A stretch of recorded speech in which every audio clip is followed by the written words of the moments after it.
After using a few camcorders, the Panasonic SDR-S50 stands out as a couple of my favorites. It originally sold for $249 in 2010. Adjusting for inflation, that's around $370, which puts it in current action camera territory. On the used market, I'm going to be disappointed if you spend more than $75 on one. I believe the S45 is the PAL version.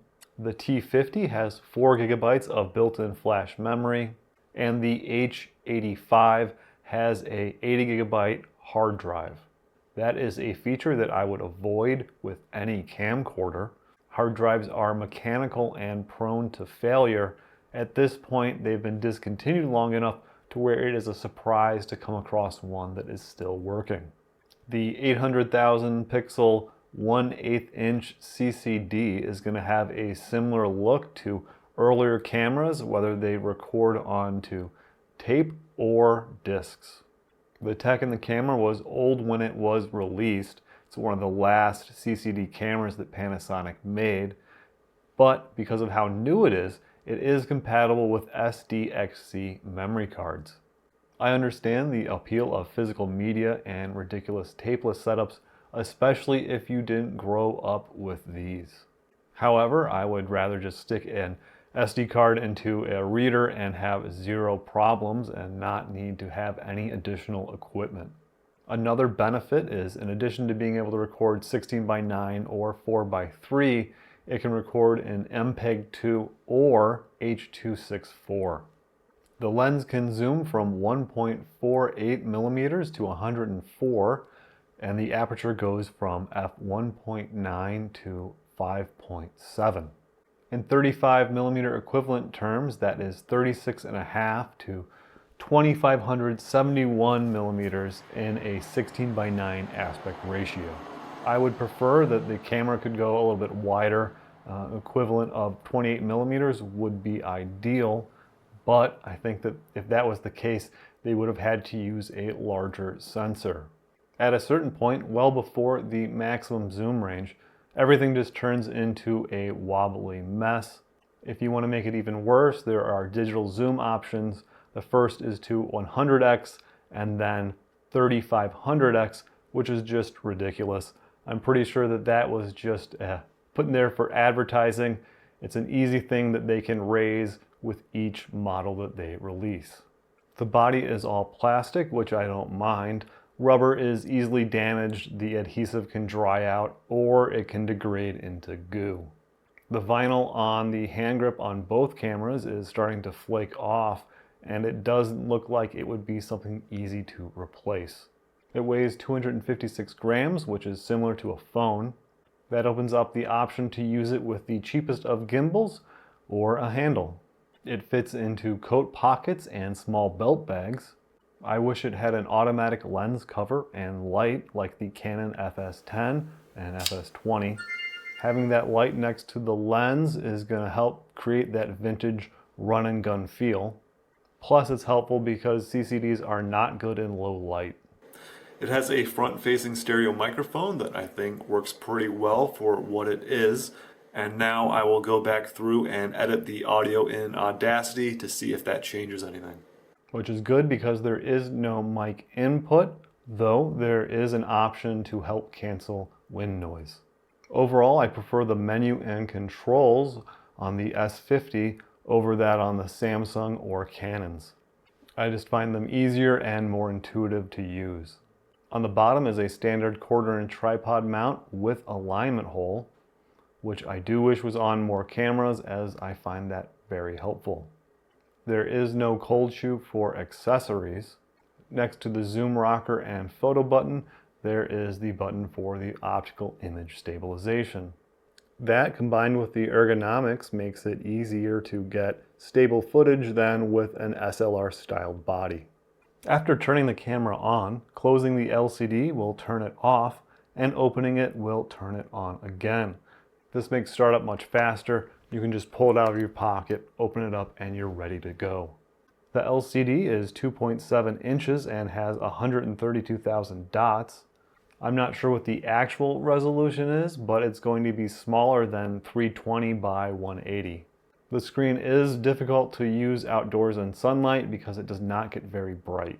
The AF/AE button allows you to set a focus point and select face tracking. In my testing, I haven't been impressed. Anyways, I'm pretty sure pretty much everything is going to be in focus because of how small the sensor is. Pressing down on the joystick will open up 5 menus that are awkwardly controlled by the joystick. The backlight compensation setting is likely worth using, but I don't know about the other settings. If any of these options were actually that important to me, I would want to get a more advanced camcorder with physical controls. The menu button goes through the limited menu options. The menu brought up is determined by if the camcorder is in record or playback mode.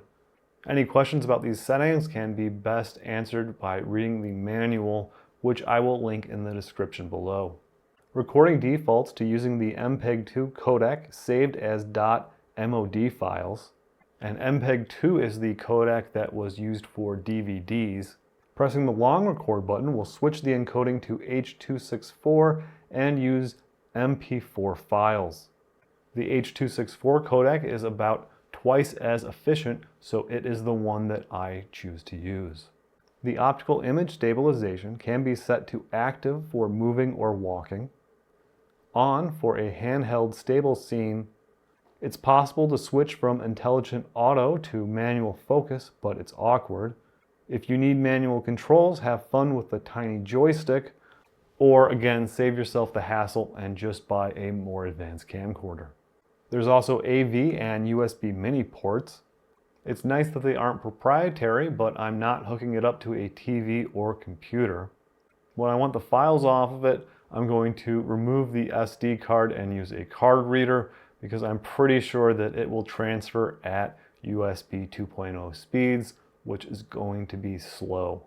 Finally, there is a 5-volt DC in for charging or operating without a battery. If the camera is being used, the battery will not be charged.